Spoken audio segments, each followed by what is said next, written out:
All right, hi everybody. It's Steve Anderson back again with Simone Fecteau-Boutin and Yvonne Recker and my man Josh Nickel. He's got all the stats. This time we're going to be looking at pass set. So Josh, set us up. What are we going to be doing with pass set today? One thing I really respect about these guys' game is just their ability to work out a trap. So I've selected a few clips where somebody's going to serve them short into the seam and they're going to work out to the stick, or they're going to hit out of the middle and just kind of show off their ability to pass well, but also set to different locations. So I've shown some plays where the other team's going to serve them in a zone and hopefully set up a play, and these guys just work out of it with their ball control and their skill. Awesome, because that's one of the plays where people really lose a lot of points. So Yvonne and Simone, man, you guys, what do you when you're being served down the middle or someone's trying to put you in a trap play? What are the components, the key components that you use to be able to get out of that situation? I think the first key is really to be relaxed, especially if you see as you're tracking the ball down on serve receive, if you see it's going to be a tough serve, the last thing you want to do is panic and actually just take the most efficient steps and footwork to get to that ball, even though it might be very hard, even though it might be late, right? And what I like to think of it when somebody's serving you really tough, it's to make it look like it's easy as much as possible. It might not be easy. I might really struggle to get to that ball. But if I make it look like it's easy, then I'm in the server's head. And if consistently I'm passing that tough ball on a good spot, it puts the server in a weird position where he might force the ball, serve it even harder, right? Or even maybe serve too easy and say, "Oh, I'm just gonna go safe now," right? So I think that's the mentality here. Yeah, Now go for it, Simon. Yeah, very important to stay relaxed and calm. Your pass is gonna look the way you feel or the way you think of the serve. So if you feel like it's a tough serve, you move a lot to your right and then you swing your arms, your pass is gonna look uncontrolled and nervous. When you understand that you don't need to change the trajectory of the ball a lot, you just need a little bit of a right angle, and then with your pass, the ball is going to stay in the right spot. It's very, very important. It makes a big difference. And then when you get that pass right, then you can use your set to move the play and give you the advantage. Awesome. Okay, well, let's get to the plays. Josh, what do we get? All right, so the first play I selected here, I think a lot of credit to the other team. If I was their coach, I'd say, okay, awesome. We got Simone on the ground. It's a short serve in the middle. They can't two ball out of it. We got them. And then, surprise, you guys run a play at the stick and hit a nice ball down the cross court here. So I would say the serve set up the play call for the defenders here, and you guys just worked out of it. So talk me through this play here, because, again, as a defensive coordinator, I'm saying, all right, we got them, and then look at you guys go and work out of it.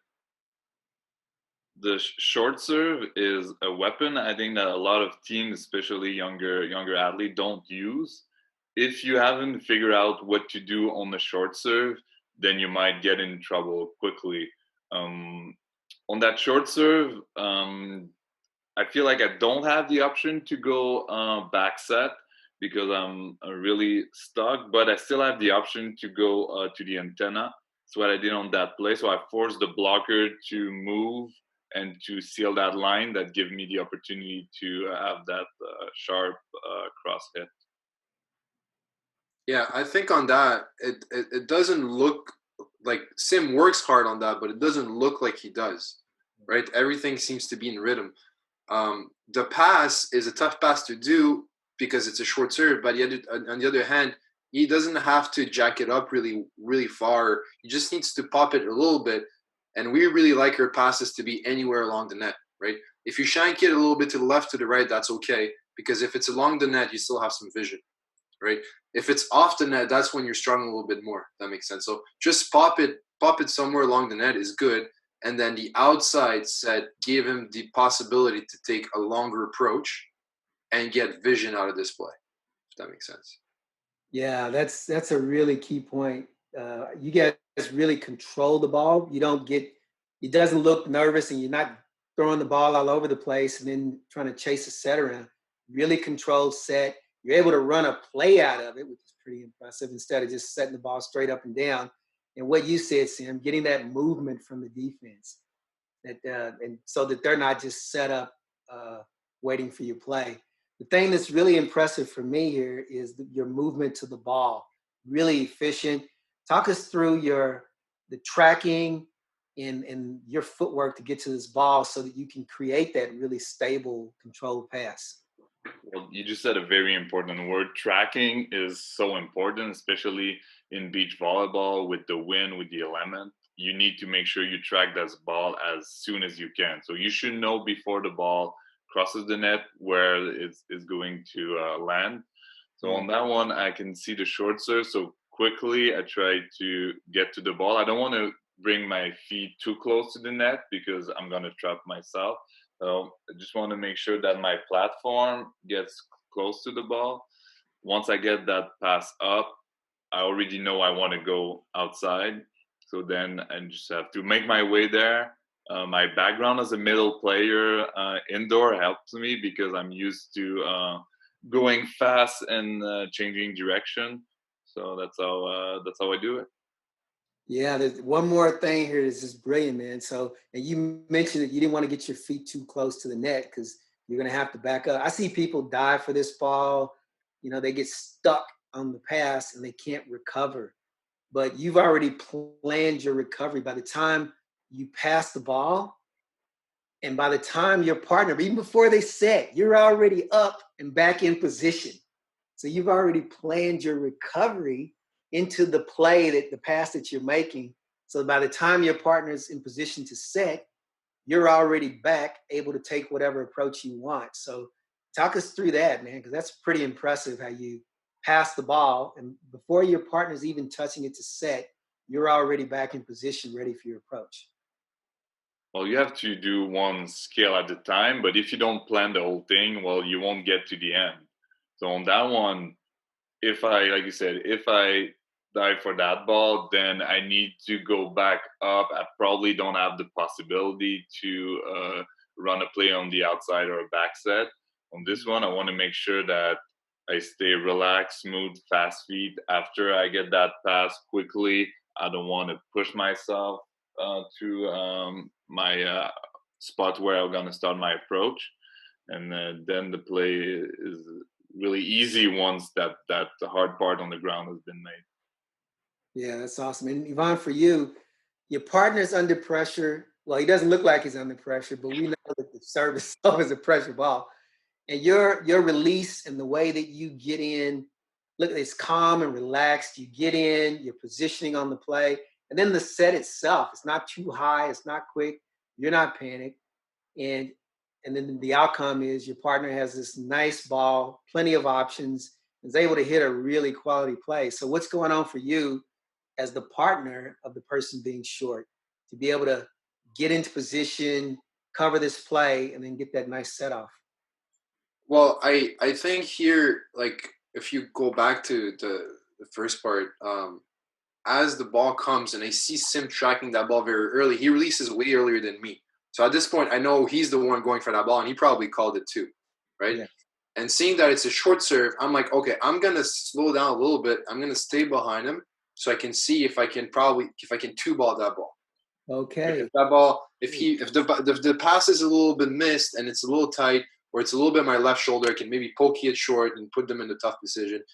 And then it happens that the pass is just completely perfect and it just kisses my hands as I'm coming into it, and I'm just like, oh, I'm just gonna run our usual play, Okay. right? So that's pretty much what's going on here, I think. That's awesome. We talk a lot about relieving pressure. It's the server's job is to put you under pressure, take you out of system. And your job as the passer setter is to relieve that pressure. And then you get a chance to reverse it. And that's exactly what happened on this play. They should have had an advantage, but you relieved yourself of the pressure. You set up an excellent play. And then you actually put the pressure back on them. You reversed it. So that's a good quality example of relieving yourself and reversing pressure. So, yeah, good job. Merci, Ivan. Tu me fais bien paraître avec ta passe. You put that one on me? Awesome. Go for it. So another play I found here, the other teams usually seem serve will result in like a middle pass and try to trap teams in the middle and try to take away angles here. But as we watch this progress, Ivan, you're going to use your athleticism and really book it and get to the opposite pin. And Simone, with your ball control, you're going to get a nice handset on the back play here. So again, I think the defensive team puts you in trouble here, but just with your ball control and your ability to work out of different situations, you find a way to side out this ball. So can you walk us through this play where, in my opinion, the defense does their job on the serve, and you guys just, again, work your way out of it and really earn a pretty smooth side out that, again, it doesn't look like you're working hard, but it is a tough play. Well, the first thing that I see is that the blocker is not Chris, it's actually Sergey. And when I'm in that position, I like to have my angles because I know I won't have that big block that's going to kind of cloud me. So I can really think of having and exploiting all the angles that I have. But if I get served on the seam and going back to the angle on the left side, it's a lot of footwork. Whereas here, if I get served in the seam, I can just kind of continue my momentum to take that outside approach toward the right side and still have a wide angle on the other end. And I think also at that point, we had a little bit of a slight side wind that actually gave me even a longer angle. So we really turned this into an advantage, I think. And also Sim pushing it right to my right shoulder is also a big key to that play. I think that pass location is also perfect because you have all the option. If you chose to stay in front, it would be an easy play. If you wanted to push that ball to the other antenna, we could have done it too, but I think it was the right decision. I remember that win also giving us an advantage with that back set, but it's a really nice control play that gives you options. Yeah, I know that working with Steve on defense, when he chases down that line shot, he likes to tell us to kind of continue momentum on the approach without stopping right away. I think I did the same thing on the serve receive where I didn't stop for the pass, but actually kept going on the side to have that approach. I think with your ball control here, you actually confuse the play call here, because if we watch the server, he's going to go to the opposite pocket and think that, oh, we've got him in the middle, I can go to the 5 side here. But you can see he's a little bit lost, and it causes some doubt here with the other team just because you're able to run a back play out of this, right? You can see he's not quite sure where to set up because you've confused the play call they wanted to run. That's true. Yeah, I haven't noticed that. Yeah. Well, I would also take the opportunity to mention how important hand setting is in beach volleyball. As a younger player, I used to struggle with the idea of losing a point on a double, and it took me a while to get used to, okay, that's like, I need to trust my hands and be able to move the ball and be very precise on my sets. And that's the advantage that hand setting gives you. I think it's really a question of mindset when you feel like, okay, I'm in control. I'm hand setting that ball. I'm gonna set that ball exactly where my hitter needs it. It really helps and make it different in your offense. That's a really good point. And just because we're talking about, getting called, players should know that, every year referees get new instructions about how to ref the game. So usually it happens at the FIVB level, the international level, but then that comes to the national tour, the national level, and then sometimes it actually all the way comes down to the provincial level. So sometimes the refs are told to call lifts more if the ball is being held. Sometimes they're told to call doubles more, and sometimes they're told don't make calls. We don't want to interrupt the play. So just knowing even how the referee is going to call the game, and sometimes it's just individual, where some referees just have certain things they call. So like you said, Sin, you have to have hand setting as a tool, as a weapon in your game, because if you don't, and the referee is not calling, you're giving that advantage away to your opponents. So you both are very skilled in all the skills, both athletic, both very skilled. What made you want to be technicians to be able to run these sort of plays? Because you're really getting yourself out of a lot of trouble. And this isn't just because of your athleticism. This is a lot of ball control and a lot of ball skill. And you both are really good at that. So what inspired you to become skillful and not just lean on your athleticism? I think that's kind of, go for it, Ivan. Yeah, I think just generally in Quebec, we're a little bit undersized, and I know the mentality is, especially coming from indoors, like if you're undersized, you kind of work hard on defense. And me and Sim come from the same program in Cégep, where we were competing at a national level against like Alberta and BC, who were like super super tall. And at a younger age, where we weren't as athletic, I wasn't anyway, we needed to compensate somewhere else, and it has to come from a ball control and from our defense. And I think that kind of coming from the same program and diving into the mentality, we kept that going on the beach there years later. Trois plongeons si on joue pas une balle en défensive avec le Picard.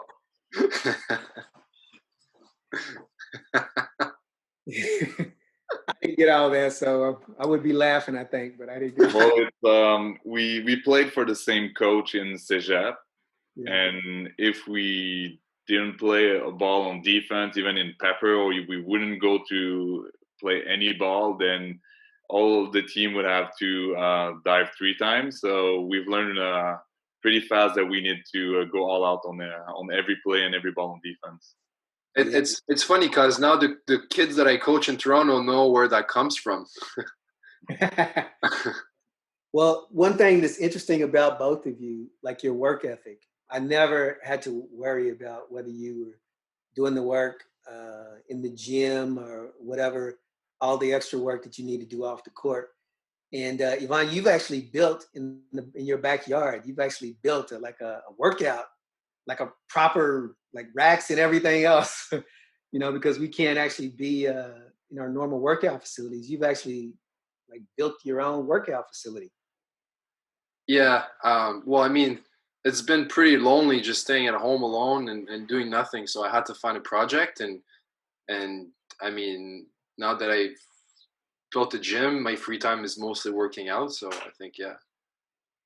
And that's another thing. And Simone, you've been this way, and it's one of the reasons why at your size, because you're not a 7-footer, but you're still a very effective block on the international scene. So like I say again, I don't think anybody works harder than you, man. So I never could question whether you were doing the gym work that you needed to do to be fit. Never ever question your strength or your fitness. You're one of the strongest guys in the program. So how you're athletic, but you still do this hard work. Both of you still do this hard work to keep enhancing your fitness and your strength. So what's that all about? Well, it's something that is easy to control. We know the recipe. Like it's you put in the hard work, you're gonna get the result, and it's gonna help your game. So for me, it's easy because you see the result, and then it's all a question of finding the right motivation, having your routine to make sure that it's in your schedule that you can do everything. It's not always easy, but it's so important. And like you said, as an undersized blocker, being fast, being strong, being having my max jump is so important that for me that's something I need. So that's not even a question. If I want to perform on the national and international level, well, I need to be at the top of my shape. Awesome. Yeah, I think also the workout is not only to be athletic, it's also to not get injured and get being a less risk of injury, because anytime you're injured, you're not playing. I think not like I hate not playing. Being injured and not playing is probably one of the worst things. Yeah. Yeah, I hear you.